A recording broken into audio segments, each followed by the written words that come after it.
সুবহানাল্লাহ আলহামদুলিল্লাহ লা ইলাহা ইল্লাল্লাহ সুবহানাল্লাহ আলহামদুলিল্লাহ লা ইলাহা লা ইলাহা লা ইলাহা ইল্লাল্লাহ নবী আমার নূরের পুতুল জগৎ করুণে ও জালা নবী আমার নূরের পুতুল জগৎ করুণে ও জালা রোজ হাসরে করবেন তিনি উম্মতের ফায়সালা সুবহানাল্লাহ মুহাম্মদে সুবহানাল্লাহ আলহামদুলিল্লাহ ইল্লাল্লাহ লা ইলাহা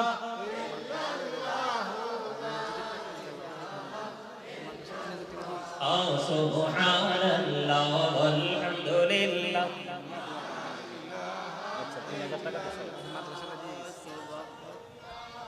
ইল্লাল্লাহ লা ইলাহা আরশ কুরসি লৌহ কলম সৃষ্টি জাহান ওসিলা আরশ কুরসি লৌহ সৃষ্টি জাহান ওসিলা নিজে আল্লাহ খুশি হইয়া নাম রাখিলেন হামদুলিল্লাহ সুবহানাল্লাহ আলহামদুলিল্লাহ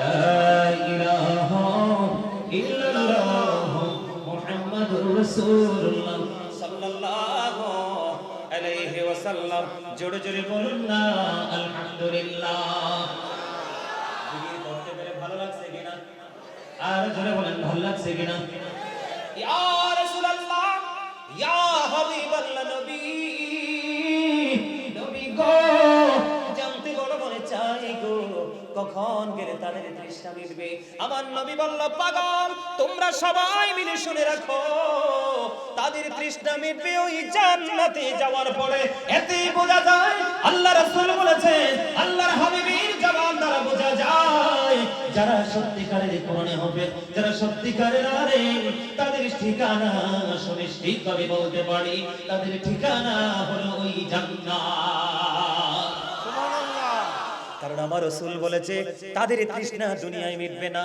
কোথায় গেলে মিটবে ওই জান্নাতে যাওয়ার পরে তাহলে এতে কোনো সন্দেহ নাই রে তাদের ঠিকানা হয়ে যাবে জান্নাত আপনাদের কি সামনে আসতে সমস্যা সবাই সামনে আসে আর এই সুযোগে যারা যাওয়ার তারা চলে যাবে ঠিক নেই ঠিক বলছেন হ্যাঁ এই সুযোগে যারা যাওয়ার মতলব তো বালা দেখতেছেন আমি এই এই জায়গাটা খালি রাখছেন কেন সবাই আসেন না সামনে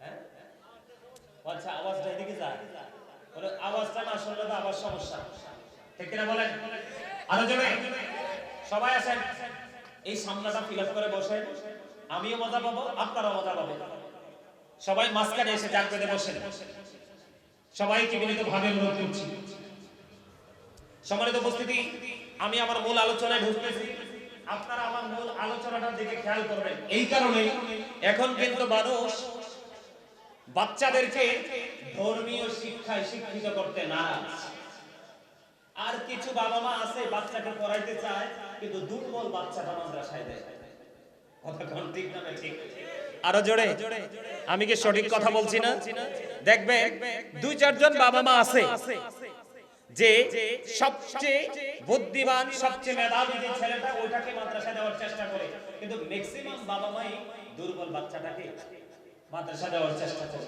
কিন্তু আসলে এটা হওয়া উচিত নয় কেন নয় জানেন বন্ধুরা আমার যে দ্বীনি শিক্ষার গুরুত্বের উপরে আজকে আলোচনাটা করব শুরুটা এমন ভাবে করতে চাই আল্লাহ রাব্বুল আলামিন বলেছেন এই পৃথিবীর মধ্যে যতগুলো মানুষ আছে এই মানুষগুলোর মধ্যে সর্বশ্রেষ্ঠ হলো মুসলমানেরা কারা খেয়াল করবেন ওয়াজ বুঝে নেবেন অনেক লং টাইম করব না মূল যে বিষয়গুলো আপনাদের সামনে তুলে ধরব বন্ধু আল্লাহর কাছে যত মানুষ আছে এর মধ্যে সবচেয়ে পছন্দের মানুষ হলো মুসলমান। এই মুসলমানদের মধ্যে আছে মুত্তাকি। আল্লাহ মুত্তাকিনদের জন্য বরাদ্দ করে দিয়েছে জান্নাত। সুবহানাল্লাহ বলেন না? এটা কার কথা? আল্লাহর কথা। ইন্নামা ইয়াখশাল্লাহ মিন ইবাদিহিল উলামা। জোরে জোরে বলেন না আল্লাহু আকবার। খেয়াল করেন, দ্বীনের শিক্ষায় শিক্ষিত কেন করতে হবে বাচ্চাকে? এটা আল্লাহ রাব্বুল আলামিন বলতেছে, পৃথিবীর মধ্যে যতগুলো মানুষ আছে এই ইমানদারদের মধ্যে সবচেয়ে আল্লাহকে সত্যিকার অর্থে যারা ভয় করে তারা হলো হক্কানি আলেমরা। তাহলে আলেমের দাম বেশি না কম? ওয়াজ করতেছেন কে? আমার আল্লাহ।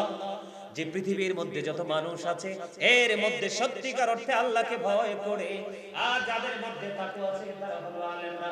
কেন আল্লাহকে ভয় করে? কারণ তাদের মধ্যে তাকওয়া ঢুকানোর কারণ আছে, তারা দ্বীনের শিক্ষা অর্জন করেছে। আপনারা যারা বাবা, আপনারা যারা মা, আপনাদেরকে আমি কোরআন থেকে বলেছি, এবার আমি ছোট্ট একটা হাদিস শরীফ আপনাদের সামনে তুলে ধরবো। আল্লাহ রাসূল আপনাদেরকে কি বলেছে? বাবা মা যারা হয়েছে আমরা কি জবাব দেব আল্লাহর কাছে গিয়ে? বন্ধু, এই জন্য আমি প্রায় ওয়াজে বলে থাকি, every parent should take care their children very carefully. প্রত্যেকটা পিতামাতার উচিত তাদের সন্তানের দায়িত্ব যত্ন সহকারে পালন করা। এর মধ্যে গুরুত্বপূর্ণ পালনীয় মধ্যে একটা বিষয় হলো আল্লাহ রাসূল বলেছেন, আদিবু আওলাদাকুম আলা সালাতি খিসালিন হুব্বি নবীকুম ওয়া হুব্বি আহলি বাইতিহি ওয়া আলা কিরাতিল কুরআন। রাসূল বলেছেন, বাবা গো, ও মা, আমি তোমাদেরকে হৃদয় দিয়ে বলছি, পায়ে হাত দিয়ে বলছি গো, শুধু সন্তান জন্ম দিলেই হবে না, সন্তানকে শুধু পৃথিবীর আলো দেখালেই চলবে না। সত্যিকারের বাবা মা হতে হলে তোমাকে সত্যিকারের দায়িত্ব পালন করতে হবে। আল্লাহ বলেছেন পৃথিবীর মধ্যে আল্লাহকে সত্যিকারের ভয় করে হক্কানি আলেমরা। এদিক দিয়ে আল্লাহ রাসূল বলতেছেন, তোমরা তোমাদের সন্তানদেরকে তিনটি বিষয়ে শিক্ষা দাও। এর মধ্যে একটা হলো হুব্বি নবীকুম, it is the love of the prophet. তোমরা তোমাদের রাসূলের মহব্বত তোমাদের সন্তানকে শিখাও। এখন এই শিক্ষা অর্জন করতে হলে কি ঘরে শিখাতে পারবেন না, প্রতিষ্ঠানে দিতে হবে। মাদ্রাসা লাগবে কিনা, ওস্তাদ লাগবে কিনা। এরপরে রাসূল বলেছেন, হুব্বি আহলি বাইতিহি, নবীর পরিবার আহলে বাইতের ভালোবাসা শেখাও।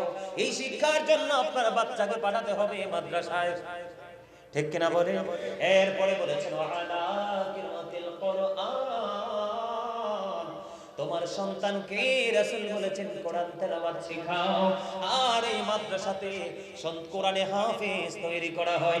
আজকে আমাদের এই মাদ্রাসাতে, আমাদের আজকের এই মাদ্রাসার অনেকগুলো বাচ্চাকে আজকে আমরা পাগড়ি দিব, মারহাবা বলেন না? এই বাচ্চাগুলো হাফেজ হয়েছে।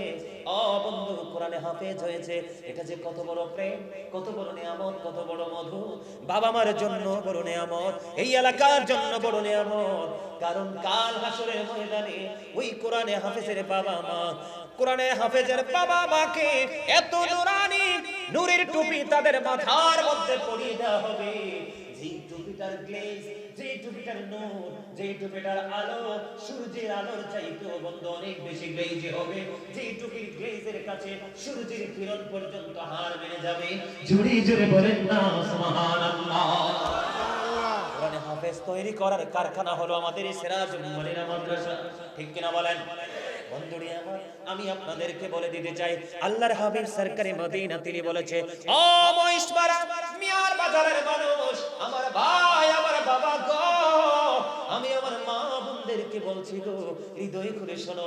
আজকে কিছু সময়ের জন্য তুমি তোমার কাজকে থামিয়ে দাও, কিছু সময়ের জন্য দুনিয়ার কাজকে বর্জন করে নাও, একটুখানি স্টপ করিয়ে নাও। তার কারণ হলো প্রতিদিন এই মাহফিল হবে না, ঠিক কিনা বলেন? আমার রাসূল বলে দিয়েছে, কাল হাসরের ময়দানে ও বন্ধু, কোরআনে হাফেজেরা কোরআন তেলাওয়াত করবে। কোরআন তেলাওয়াত করতে করতে তারা তাদের গন্তব্যের দিকে রওনা দিবে। যেখানে গিয়ে তাদের কোরআন তেলাওয়াত থেমে যাবে, সেটাই হবে তাদের ঠিকানা। ও বন্ধু, আর ওই ঠিকানা হলো জান্নাত। সত্যিকারের একজন কোরআনে হাফেজ,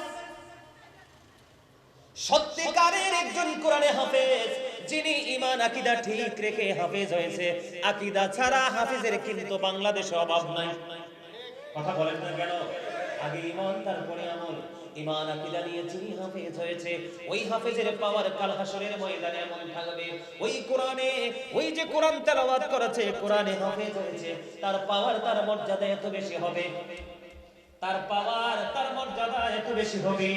ও বন্ধু আমার দিকে তাকান, তার পরিবারের 10 জন লোক কয়জন? খেয়াল করে শোনেন, খেয়াল করে শোনেন। এখন বন্ধু আলেমদেরকে পরের করে খানেওয়ালা বলে তহমত দেয়, ঠিক কিনা বলেন? দেয় কি দেয় না? আলেমরা মানুষের বাড়ি বাড়ি ঘুরে দাওয়াত খায়, মানুষের বাড়ি বাড়ি খায়। ও বোকা তুমি কেন বোঝো না? মানুষকে দাওয়াত দেওয়া মানে খাওয়ানো নয়, মানুষকে দাওয়াত দেওয়া হলো সর্বোচ্চ সম্মান। আপনারা কি মনে করেন আপনাকে একজন দাওয়াত দিয়েছে শুধু কি খাওয়ার জন্য যাবে? দাওয়াত দেয়া, কেউ কাউকে ইনভাইট করা কি শুধু খাওয়া না সম্মান? আর জোরে বলে বন্ধুরি আমার, আমার রাসূল জানিয়ে দিয়েছে একজন কোরআনে হাফেজ, সত্যিকারের হাফেজের পরিবারের 10 জন মানুষ জাহান্নামী হয়ে গেছে, টোটালি তাদের জন্য জাহান্নাম বরাদ্দ হয়ে গেছে। আমার রাসূল জানিয়ে দিয়েছে। কিন্তু এই পরিবারের মধ্যে একজন, এমন একজন ভেরি ইন্টেলিজেন্ট একজন কোরআনী হাফেজ আছে, যিনি জীবনে একটা মুহূর্তের জন্য ওই কোরআনকে বিক্রি করার চেষ্টা করে নাই, যথাযথভাবে কোরআনের আইনকে প্রয়োগ করেছে। ওই রকম একজন হাফেজ ওই পরিবারের মধ্যে জন্মগ্রহণ করেছে, যেই পরিবারের 10 জন লোকের অলরেডি জাহান্নাম বরাদ্দ হয়ে গেছে। ওই হাফেজ তাদের জাহান্নামে চলে যাওয়াটা বন্ধ বরাদ্দ হয়ে গেল।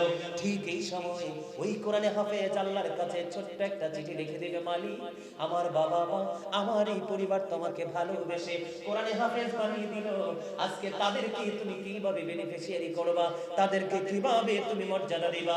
আমার আল্লাহ ওই কোরআনে হাফেজ আল্লাহ রাব্বুল আলামিনের দরবারে দরখাস্ত করতে দেরি রে, ওই 10 জনের জন্য সাথে সাথে বরাদ্দ দিয়ে দিবে জান্নাত। কাঙ্ক্ষিত সুবহানাল্লাহ এখনো পাইনি। মজা হয় না? ওয়াজ কি মজা লাগে না, নাকি অন্য বিষয়ের উপর আলোচনা করব? এই বিষয় কি চেঞ্জ করব? আপনাদের পছন্দের কোনো বিষয় থাকলে বলেন, আমি ইনশাআল্লাহ পারব, কোনো সমস্যা নেই। আপনাদের আলোচনা কি ভালো লাগে না? সবার লাগবে? লাগে? আলহামদুলিল্লাহ বলেন। আরো জোরে আলহামদুলিল্লাহ বলতে বুঝি কৃপণতা করা লাগে? All praise is to Allah, সমস্ত প্রশংসা আল্লাহর জন্য। Love for Allah and hate for Allah, ভালোবাসাও আল্লাহর জন্য, ঘৃণাও। আজকে আমরা এই জায়গাটাকে ভালোবাসি কার জন্য? আল্লাহর জন্য। আল্লাহর জন্যই তো। তাহলে সুবহানাল্লাহ আলহামদুলিল্লাহ বলতে কৃপণতা করা যাবে? আওয়াজ দিয়ে বলতে হবে, বলতে হবে তো জি বন্ধু। তাহলে কোরআনে হাফেজ বানানোর দরকার আছে না নাই? আমার ছাত্র, আপনাদের এই মাদ্রাসার প্রধান শিক্ষক, আমার ছাত্র এবং আমার ভাতিজা হাফেজ কাউসার, সে আমাকে বলেছে হুজুর এই মহিষমারা গ্রামের মানুষ আমার এই মাদ্রাসার জন্য কি পরিমাণ সমর্থন, কি পরিমাণ পরিশ্রম করে আপনি কল্পনা করতে পারবেন না। আমার ওই ভালোবাসা নিয়ে আমি আপনাদেরকে বলে দিই বন্ধু, আপনি হাফেজের বাবা হতে পারলেন না, একজন আলেমের বাবা হতে পারলেন না, আত্মীয় হতে পারলেন না, শ্বশুর হতে পারলেন না, ভাই হতে পারলেন না, কোনো কিছু আপনি হতে পারলেন না। আপনার জীবনে শুধু উপার্জিত হালাল টাকা থেকে কিছু কিছু টাকা আপনি মাদ্রাসার মধ্যে দিয়েছেন। এই মাদ্রাসাটার মধ্যে অনেকগুলো সোনালী পাখি আল্লাহ রাসূলের প্রেমে পড়ে কোরআন হাদিসের আইন শিখতেছে, ঠিক কিনা বলেন? আমার মন চেয়েছে আমি তাদেরকে একটা বেলা খাবার খাইয়ে দিব, একটা পোশাক আমি তাদেরকে পরিয়ে দিব, তারা কোরআনে হাফেজ হবে, আলেম হবে, আমাদের মতো হয়ে মানুষের কাছে কোরআনের বাণী পৌঁছে দেবে। ও বন্ধু, যদি আপনি এই কাজটাও যদি করতে পারেন, এই কাজটাও যদি করতে পারেন, সদকায়ে জারিয়ার মধ্যে আপনি অন্তর্ভুক্ত হয়ে যাবেন। কারণ আপনার অর্থায়নে একটা মাদ্রাসা চলেছে, অসংখ্য বাচ্চা কোরআনে হাফেজ হয়েছে। ও বন্ধু, বিশ্বাস করেন ওই বাচ্চা যতদিন পর্যন্ত দুনিয়ার বুকে থাকবে আপনি চলে যাবেন, ওই বাচ্চার এখান থেকে পার্সেন্টেজ অনুযায়ী আপনার আমলনামায় কন্টিনিউ সওয়াব কবরে যেতে থাকবে। পৃথিবীর কারো কোনো সুপারিশ লাগবে না। আওয়াজ করে বলেন না সুবহানাল্লাহ, আর জোরে বলেন না সুবহানাল্লাহ। আমার রাসূল বলে দিয়ে দিয়েছেন দ্বীনের শিক্ষা অর্জন করার জন্য। আপনি যখন রাস্তা অতিক্রম করবেন, যেমন আজকে আপনারাও কিন্তু একটা ক্লাসে বসেছেন, এটা ক্লাস কিনা বলেন? এই জান্নাতের বাগানের চারপাশে আজকে রহমতের ফেরেশতারা বেষ্টনী দিয়ে ফেলেছে। বিশেষ করে আজকের এই মাহফিল থেকে সবচেয়ে বেশি সওয়াবের অধিকারী হবে যুবকেরা। আমার সুবহানাল্লাহ বলেন না কেন? বলেন। জিবরাইল বলল, বৃষ্টির ফোঁটা গোনা আমার পক্ষে সম্ভব, কিন্তু যৌবনকালের আমল গোনা আমার পক্ষে সম্ভব না। কারণ বৃদ্ধ বয়সের চাইতে যৌবনকালের আমল আমার আল্লাহর কাছে সবচেয়ে বেশি পছন্দের।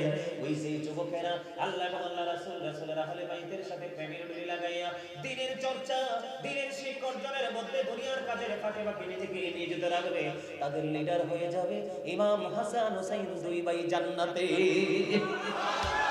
আমার কথা নয়, আমার রাসূল বলে দিয়েছেন আল হাসান ওয়াল হুসাইন সাইয়্যিদ শাবাবি আহলিল জান্নাহ। আমার রাসূল বলে দিয়েছে ইমাম Hasan and Husain are the leader of younger people in জান্নাহ। ও যুবক বন্ধুরা, ও মহিষপাড়ার আমার যুবক বন্ধুরা, সবাইকে বলছি হৃদয় খুলে শোনো। কিছু সময়ের মধ্যে আমার এই আলোচনাটা শেষ হয়ে যাবে, মাহফিলটা শেষ হয়ে যাবে। আগামী এক বছর আসার আগে অনেকেই পৃথিবী থেকে বিদায় হয়ে যাবে। আজকের এই মাহফিল প্রাণ উজাড় করে শুনেছো, মৃত্যুর আগের দিন পর্যন্ত আমল করেছো। আমার আল্লাহ বলেছে ওয়াবতাগু ইলাইহিল ওসিলা, তোমাকে সেই ওসিলায় আল্লাহ তোমাকে পার করে দিবে। কারণ আমার আল্লাহ চায় না, আমার আল্লাহ চায় না বান্দা কষ্ট পাক, আমার আল্লাহ চায় না বান্দা জাহান্নামে যাক, কিন্তু বান্দা নিজের অপরাধের দায়ে নিজেকে জাহান্নামে যেতে হয়। বন্ধুরা আমার, আমি যেটা আপনাদেরকে বলতে চেয়েছিলাম, আমার দিকে তাকান। তাহলে আপনার আপন স্বজন কেউ আলেম নাই, আপনি কিন্তু আলেমের জন্য সহযোগিতা করেছেন, তাহলে আপনিও নিয়ামতের অধিকারী। ঠিক কিনা বলেন? এটা আমার বানানো কথা নয়, আল্লাহ রাসূল বলেছে। খেয়াল করেন, অত্যন্ত গুরুত্বপূর্ণ হাদিস। আমার আপনার প্রাণের নবী তিনি বলেছেন, তুমি যখন দ্বীনের শিক্ষা অর্জন করার জন্য যত রাস্তা তুমি অতিক্রম করবে, জান্নাত তোমার তত কাছে চলে আসবে। আপনি যদি এই যে আমি আপনাদেরকে বলে দেই, আমাদের দেশে মুরব্বীদের এখনো পর্যন্ত একটা অভ্যাস আছে, যতই কষ্ট হোক, যেখানে মাহফিল হোক, কিছু শিখার জন্য মাহফিলে চলে যায়। যায় কি যায় না? আপনি শিক্ষা প্রতিষ্ঠানে যান অথবা আলেম ওলামাদের জলসায় রীতিমতো আসেন, দ্বীনের শিক্ষা নিয়ে আমল করেন। ওই পথ চলার সময় যদি আপনার যদি মৃত্যু হয়, আপনি শহীদি মর্যাদা পেয়ে যাবেন। সুবহানাল্লাহ বলেন না? আর জোরে বলেন না সুবহানাল্লাহ। আমার রাসূল বলেছে, পৃথিবীতে মানুষ দুই ধরনের মানুষের তৃষ্ণা কোনোদিন মিটে না। কয় ধরনের? হাত তুলে দেখান না একটু, কয় ধরনের? আমার রাসূল বলেছে, পৃথিবীতে দুই ধরনের মানুষের পিপাসা কোনোদিন মিটে না। ইয়া রাসূলুল্লাহ, ইয়া হাবিবাল্লাহ, নবী গো, এই দুই ধরনের মানুষ কোন ধরনের মানুষ? আমার রাসূল বলল, পৃথিবীর বুকে দুই ধরনের মানুষের তৃষ্ণা কোনোদিন বন্ধ হবে না, ওই দুই ধরনের মানুষের তৃষ্ণা কোনোদিন মিটবে না। ইয়া রাসূলুল্লাহ, ইয়া হাবিবাল্লাহ, নবী গো, এই দুই ধরনের মানুষকে আমরা জানতে চাই, চিনতে চাই। আমার নবীজি বললেন, একটা হলো দুনিয়ালোভী মানুষ। আমি তো আপনাদের তুলনায় ছেলে না, এখনো আমার চুল্লি দাঁড়িয়ে কাঁচা কথা করি, বয়সে থাকে না, পাকছে টেনশন, পরিশ্রমে। বুঝতে পারছে? এই মেম্বার সব কন্যা কি লিখে কথা কন। দুনিয়া লোভী মানুষের কি দূর পৃথিবীটা পাইলেও কি তার স্বাদ মিটে? কথা বলেন। এটা আমার কথা নয়, রাসূলের কথা। অবিশ্বাস করতে পারবেন? করলে ঈমান থাকবে। Hazrat Muhammad sallallahu alaihi wasallam was born in a country. His father's name was Abdullah. His mother's name was Jamila. His father died before he was born. He lost his mother in his childhood. He was very truthful. আমার নবী পৃথিবীতে এসেছেন কোথায়? মক্কায়। কথা বলেন না কেন? ছোটকালে মাকে হারিয়েছেন, দুনিয়াতে আসার আগে বাবাকে। ঠিক কিনা বলেন? মায়ের নাম কি? আব্দুল আমিনা, বাবার নাম কি? আব্দুল্লাহ। এত প্রতিকূল পরিবেশের মধ্যে থেকেও he was very truthful. আপনার আমার নবী ছিলেন শ্রেষ্ঠ সত্যবাদী, নবীর কথায় বিন্দু পরিমাণ সন্দেহ করলে তার ঈমান থাকে না। সেই রাসূল বলেছেন, দুই ধরনের মানুষের তৃষ্ণা কোনোদিন মিটে না। একটা হলো দুনিয়া লোভী মানুষ, আপনি তাকে যতই দিবেন পেট ভরবে না, আপনি যাকে যতই খাওয়াবেন সন্তুষ্ট হবে না, আপনি যাকে যতই দিতে থাকবেন তার পেট ভরবে না। আল্লাহর হাবিব বললেন, ও দুনিয়ার মানুষ, হৃদয় খুলে শোনো, দুনিয়ার লোভী মানুষের যেমনি ভাবে গোটা দুনিয়া দিয়ে দিল তার তৃষ্ণা মিটে না, তার স্বাদ মিটে না, ঠিক তেমনি ভাবে আল্লাহ নবী পাগল যারা তারা বন্ধু শিক্ষা অর্জন করতে থাকবে, দ্বীনের শিক্ষা অর্জন করতেই থাকবে, কিতাব অর্জন করতেই থাকবে, কোরআন তেলাওয়াত করতেই থাকবে, তাদের তৃষ্ণা কোনোদিন মিটবে না কখনো। ইয়া রাসূলুল্লাহ, ইয়া হাবিবাল্লাহ, নবী গো, আমার জানতে বড় মনে চাই গো নবী, তাদের তৃষ্ণাটা কোথায় গেলে মিটবে? আমার রাসূল বললেন, তাদের তৃষ্ণাটা মিটবে ওই জান্নাতে যাওয়ার পরে। জোরে জোরে বলুন না সুবহানাল্লাহ, আর জোরে বলেন না সুবহানাল্লাহ। সুবহানাল্লাহ আলহামদুলিল্লাহ লা ইলাহা ইল্লাল্লাহ, সুবহানাল্লাহ আলহামদুলিল্লাহ লা ইলাহা লা ইলাহা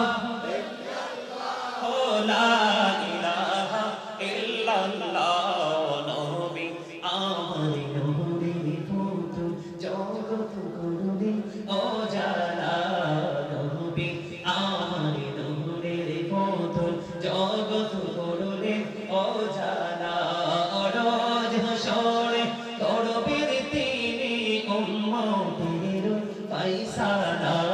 সুবহানাল্লাহ মুহাম্মদে সুবহানাল্লাহ আলহামদুলিল্লাহ ইল্লাল্লাহ লা ইলাহা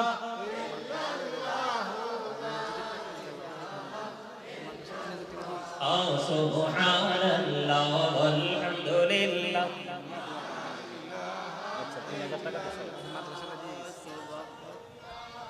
ইল্লাল্লাহ লা ইলাহা আরশ কুরসি লৌহ কলম সৃষ্টি জাহান ওসিলা, আরশ কুরসি লৌহ সৃষ্টি জাহান ওসিলা, নিজে আল্লাহ খুশি হইয়া নাম রাখিলেন হামদুলিল্লাহ।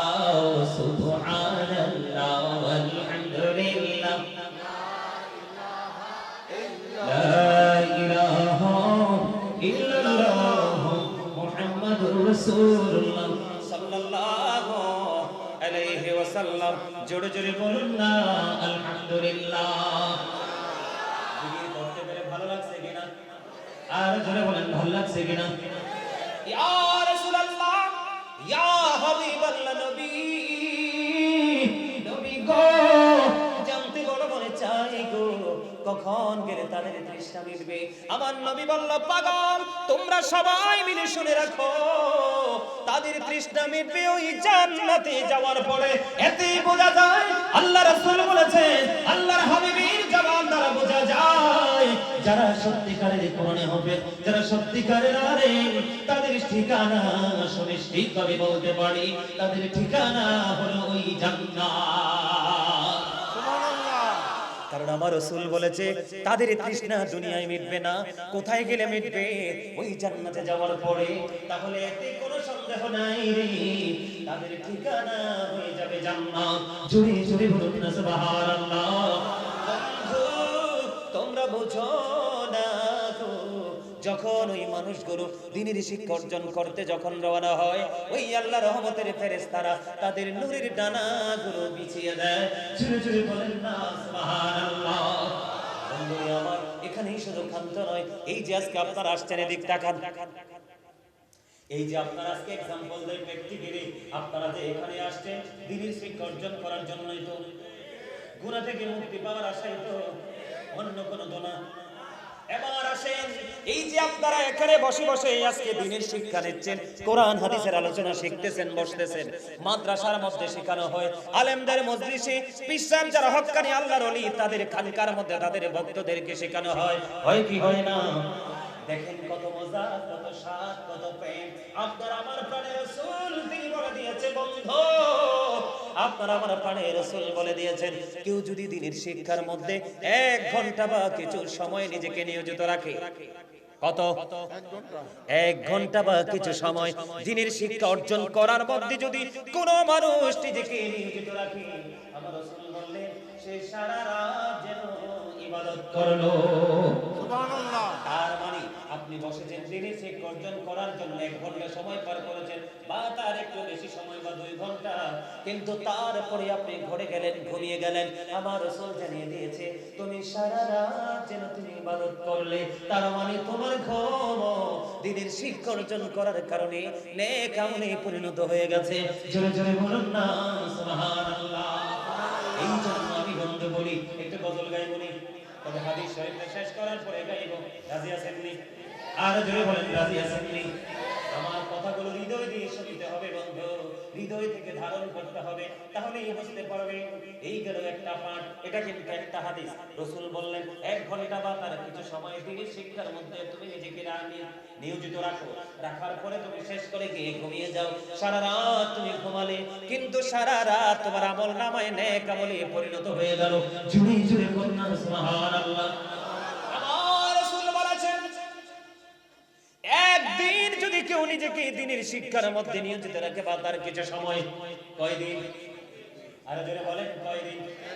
একদিন বা কিছু সময় নিজেকে যদি নেক আমলের মধ্যে যদি নিয়োজিত রাখে, আমার প্রাণের নবীজি বলেছে ও মহেশপাড়া মিয়ার বাজারে আমার ভাই, আমার বাবা গো, আমার মা, আমি আমার বোনদেরকে ডেকে ডেকে বলছি গো তুমিও শোনো, তোমার সন্তানকে শোনার জন্য উৎসাহিত করো।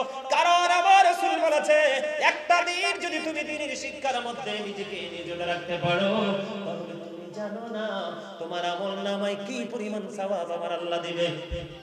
আমার রাসূল বলেছেন একটা দিন শুধু তুমি দিনের শিক্ষার মধ্যে নিজেকে নিয়োজিত রাখো, আমার রাসূল বলেছেন 3 মাস রোজা রাখলে তুমি যে সওয়াবটা পাইতা, শুধু একদিন দিনের শিক্ষা অর্জন করার মধ্যে নিজেকে রাখার কারণে তোমার আমল নামায় 3 মাস রোজা রাখার সমান সওয়াব আমার আল্লাহ দিয়ে দিল। আর দিনের শিক্ষার দাম আছে না নাই? দিনের শিক্ষা অর্জন করতে হবে কি হবে না? এইখানে দেখা যায় সবগুলো ইয়াং ম্যান। আপনারা কেউ বলবেন না, আপনারা বলেন দিনের শিক্ষার দরকার আছে না নাই? আপনারা আপনার হাত তুলে দেখান। সবাইকে দিনের শিক্ষা অর্জন করার দরকার আছে তো? তাহলে নিজের আওলাদের মধ্যে একজনকে হাফেজ অথবা আলেম বানাবেন তো? যদি না থাকে তাহলে আপনার পাশে যদি কোনো আহলে সুন্নাত ওয়াল জামাতের অন্তর্ভুক্ত যদি কোনো মাদ্রাসা থাকে ওইখানে দান করবেন, ঠিক কিনা বলেন? ওইখানে বাচ্চাদেরকে পড়াশোনার জন্য কি করবেন? কথা বলেন না কেন? এই যে দেখেন, এই যে ছেলেটাকে ইশারা দিয়ে এখানে আনলাম, এই যে ছেলেটা দেখলেন না এখন যে ইশারা দিয়ে সেই কর্নারে কথা বলতে দেখছেন, এই যে দেখেন আমি কিন্তু ওরে কিচ্ছু বলি নাই, আমি বলছি আমার মাদ্রাসায় মাহফিল তুমি চলে আসো। শোনার পরে ওই সুদূর লাকসাম থেকে রিজার্ভ গাড়ি নিয়ে নীলফামারী কোন জায়গার মানুষ সহ নিয়ে মাহফিলে চলে আসছে। আমাকে যাওয়ার সময় বললো ভাইয়া আপনার মাদ্রাসাতেই হাদিয়াগুলো দিয়ে দিবেন। আসলে কি হাদিয়াগুলো কোনোদিন কি শেষ হবে? কথা বলেন এগুলো কি কোনোদিন ফুরাবে? কথা বলেন না। আমি কিন্তু আল্লাহি বিশ্বাস করেন, আমি কিন্তু তাকে বলি নাই যে মাদ্রাসাতে দান করতে হবে। আমাকে যাওয়ার সময় বলে দিল, মাঝে মাঝে আমার কাছে এই ছেলেটা হাদিয়া পাঠায় যে ভাইয়া মাদ্রাসায় বাচ্চাগুলোকে একটু খাবার খাইয়ে দিয়ে। সুবহানাল্লাহ বলেন না। বাড়ি কোথায়? লাকসাম। আসছে কোথায়? এখান থেকে রিজার্ভ গাড়ি নিয়ে আসছে। কত টাকা গাড়ি ভাড়া, তার যে পরিশ্রম। একজন বড় একজন ব্যবসায়িক, একজন বিজনেসম্যান। বন্ধু ও বন্ধু এবার খেয়াল করে দেখেন প্রেমের দড়ি কত মধুর, কত শক্ত, ঠিক কিনা বলেন? তাহলে আপনার আমার এইভাবে কাজ করতে হবে। দিনের শিক্ষা প্রতিষ্ঠানগুলোকে আমাদেরকে জিন্দা রাখতে হবে। হবে কি হবে না? আল্লাহর হাবিব বললেন পৃথিবীর বুকে তোমরা 2 শ্রেণীর মানুষের সাথে কম্পিটিশন করো। কয় শ্রেণীর মানুষ? আরো জোরে বলেন। ওয়াজের ধারাটা খুব সুন্দর না? কথা বলেন না কেন? শুরুতে কিন্তু আঙ্গুল দুইটাই উঠাইছি, ঠিক কিনা বলেন? এখনো কয়টাতে আছি? আরো জোরে বলেন। কয়টাতে? ওমা হাত তোলে না কিল্লে। আরে আপনার এই ক্যামেরা তো আসার দিয়ে ভেঙে ফেললে ক্যামেরার যে ফুটেজ গুলো শেষ শেষ কিনা বলেন। কিন্তু এমন দুইটা ক্যামেরা আপনার সাথে আছে যেটা সারা জীবন চেষ্টা করলে শেষ করা সম্ভব না। সিনেমি ক্যামেরা গুলো কে আমার কাঁদিবে কাঁদে বসিয়া সকল কর্ম লিখিতেছি হুকুমনিয়া আল্লাহর হুকুমনিয়া 40 কদম হাঁটিয়া আসবে সজন মুনকার নাকির হাজির হইবে রে তখন ঘুমটা খুলিয়া সওয়াল হো হো মুসলিম ভাই ঘুমটা খুলিয়া সওয়াল করিবেন তখন 40 কদম হাঁটিয়া আসবে রে সজন মুনকার নাকির হাজির হইবে রে তখন কি সওয়ালের কি জবাব হইতে যে পারে সময় থাকিতে ও জানিও তারে ও জানিও তারে 40 কদম হাঁটিয়া আসবে রে সজন মুনকার নাকির হাজির হইবে রে তখন ঠিক কিনা বলেন। ওই যে 40 কদম হাঁটার ওই দৃশ্যটা একটা বারের জন্য যদি নিজের দুই চোখের কোণায় চলে আসে হৃদয় রাজ্যে যদি চলে আসে বন্ধু তুমি দুনিয়ায় কত কিছু তুমি করেছো সন্তানের জন্য কিন্তু মনে রেখো আমার আল্লাহ বলে দিয়েছে যদি সত্যিকারের ন্যায় পরায়ণ দ্বীনের শিক্ষায় শিক্ষিত করে যদি তুমি সন্তানরা রেখে আসতে না পারো কোরআন শরীফের 19 পারা সূরা শুআরার মধ্যে 88 নম্বর আয়াতে আমার আল্লাহ একবারে কমপ্লিটলি তিনি মেসেজটা দিয়ে দিয়েছেন ইয়াউমা লা ইয়ানফাউ মালুন ওয়ালা বানুন কিয়ামতের দিন আপনার ধন সম্পদ সন্তান সন্ততি কোনো কিছুই বন্ধু কাজে আসবে না। ও মহিষমারা মিয়ার বাজারের আমার ভাই আমার বাবা গো ওই যে বলেছি 40 কদম হেঁটে হেঁটে তোমাকে এই কবরে রেখে সবাই আপন আপন ঘরে চলে যাবে তোমার সম্পদ দিয়ে ভাগাভাগি শুরু হয়ে যাবে এই জন্য তোমার কথা কেউ মনে রাখবে না তোমার জন্য কেউ হাদিয়া পাঠাবে না এই জন্য আমি প্রায় সময় বলে থাকি বন্ধু যখন তোমার কেউ ছিল না তখন ছিলাম আমি এখন তোমার সব হয়েছে বড় হয়েছি আমি যখন তোমার কেউ হবে না রব শুধু আমি আমার কাছে আসতে হবে মনে রেখো তুমি তোরা চাসনি কিছু কারোর কাছে খোদার মদদ ছাড়া অন্যের ওপর ভরসা ছেড়ে নিজের পায়ে দাঁড়া বুঝতে পারছেন কিছু আরো জোরে বলেন আমার বানানো কথা নয় মিনহা খলাকনাকুম ওয়া ফিহা নুঈদুকুম ওয়া মিনহা নুখরিজুকুম তারাতান উখরা অস্বীকার করার সুযোগ আছে না। ও বন্ধু এই জন্য তোমাদেরকে বলে দিতে চাই আমার রাসূল বললেন পৃথিবীর বুকে তোমরা দুই শ্রেণীর মানুষের সাথে কম্পিটিশন করো ইয়া রাসূলুল্লাহ ইয়া হাবিবাল্লাহ নবী গো এই দুই শ্রেণীর মানুষ কে গো তাদেরকে একটু জেনে রাখা প্রয়োজন। আমার রাসূল বললেন পৃথিবীর বুকে যে দানবীর গুলো আছে কি আছে পৃথিবীর বুকে যে দানবীর গুলো আছে তোমরা দানবীরদের সাথে কম্পিটিশন করো বলে হুজুর কেমন করে করব তোমরা আল্লাহকে বলে দাও আল্লাহ গো আমার তো ধন সম্পদ কোনো কিছু নেই আমাকে তুমি এমন দৌলত তুমি আমাকে দান করো আমার সমাজের ওই ব্যক্তিটা তোমার সন্তুষ্টির জন্য প্রাণ উজাড় করে দান সাদাকা করতেছে আমি যেন তার মতো তোমার সন্তুষ্টির জন্য দান করতে পারি।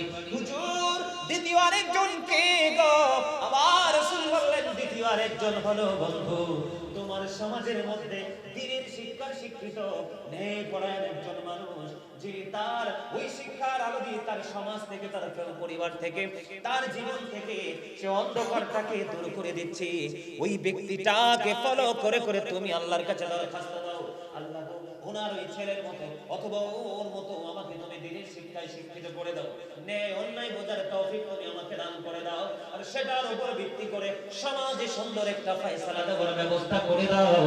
এরকম যদি করে দাও এই দুই শ্রেণীর মানুষের সাথে কম্পিটিশন করতে বলছে অথচ এই দুনিয়ায় কিছু মানুষ ছাড়া আর বাকি সব মানুষ এই দুইটার ধারে কাছেও নাই ঠিক কিনা বলা আর যারা বলেন ঠিক না একজনে একতলা করছে আমার 3 তলা করা লাগবে ঠিক কিনা বলেন একজন কুমিল্লা বাড়ি করছে, আমার ঢাকা রাজধানীতে করতে হবে। আমাদের মানসিকতা এরকম না। একজনের ছেলে অস্ট্রেলিয়াতে গেছে, আমারটা আমেরিকা যেতে হবে, ঠিক কিনা বলেন? আরে জোরে। আর একজন একটা বুয়েটে চান্স পেয়েছে, আমারটা অক্সফোর্ড ইংলিশ মিডিয়ামে পড়তে হবে, ঠিক কিনা বলেন?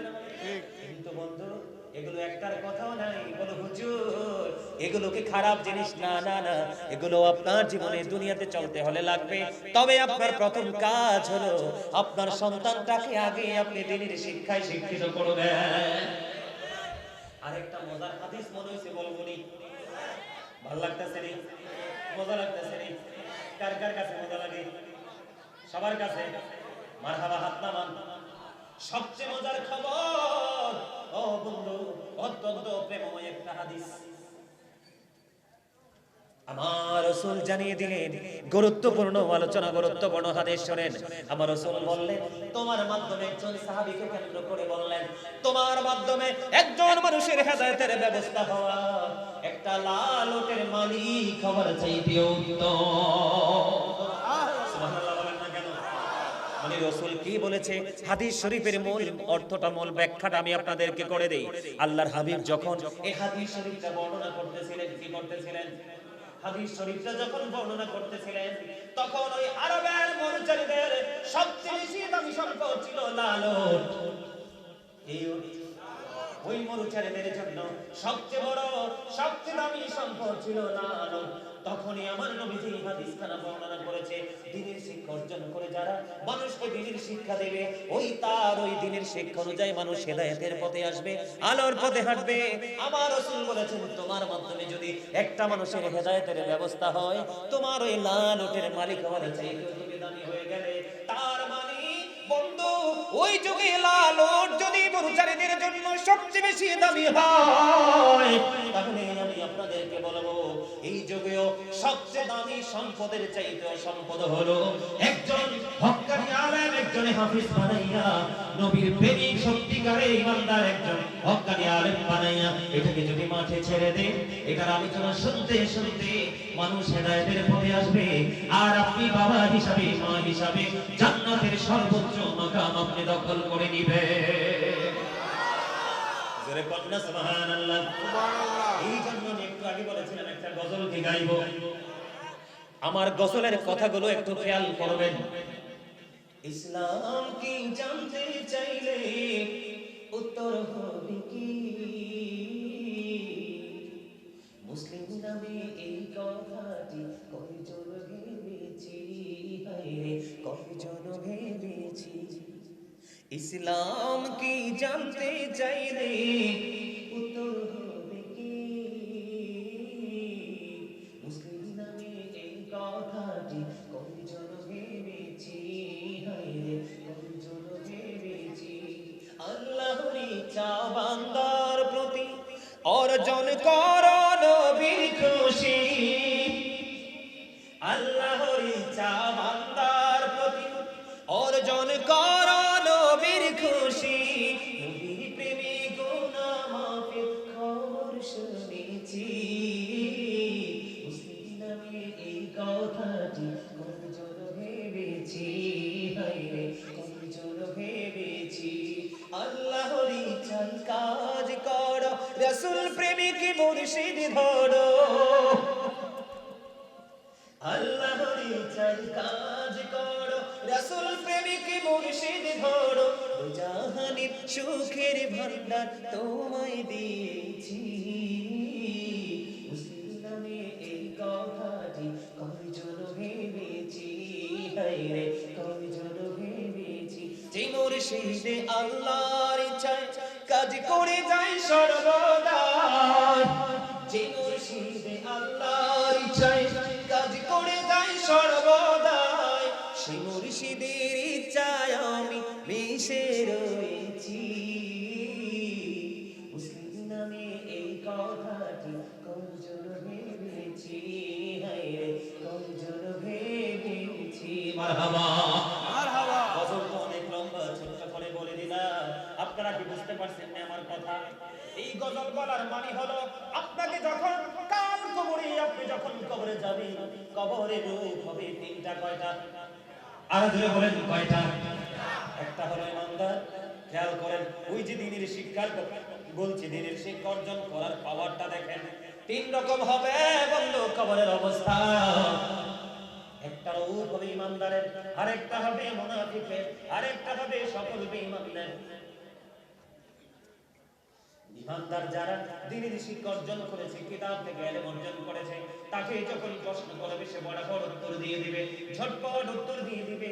উত্তরটা দিয়ে দেওয়ার পরে বন্ধু আমার দিকে তাকান, উত্তরটা দিয়ে দেওয়ার পরে ওই গায়েব থেকে আওয়াজ আসবে, আমার বান্দা যা বলেছে সত্য বলেছে, তার কবরটাকে জান্নাতের গালিচা বিছিয়ে দাও। তখন ওই ফেরেশতারা বলবে, আমরা জানতাম তোমার উত্তরটা এত সুন্দর চমৎকার হবে, সুইটেবল হবে, তবে তুমি এই শিক্ষাটা কেমন করে অর্জন করেছো, এটা কেমন করে তুমি উত্তরগুলো জানতে পেরেছো। তখন ওই কবরবাসী ইমানদারের মুখটাকে একটা ডাক দিয়ে বলবে, আমি আল্লাহর কিতাব পড়ে জানতে পেরেছি।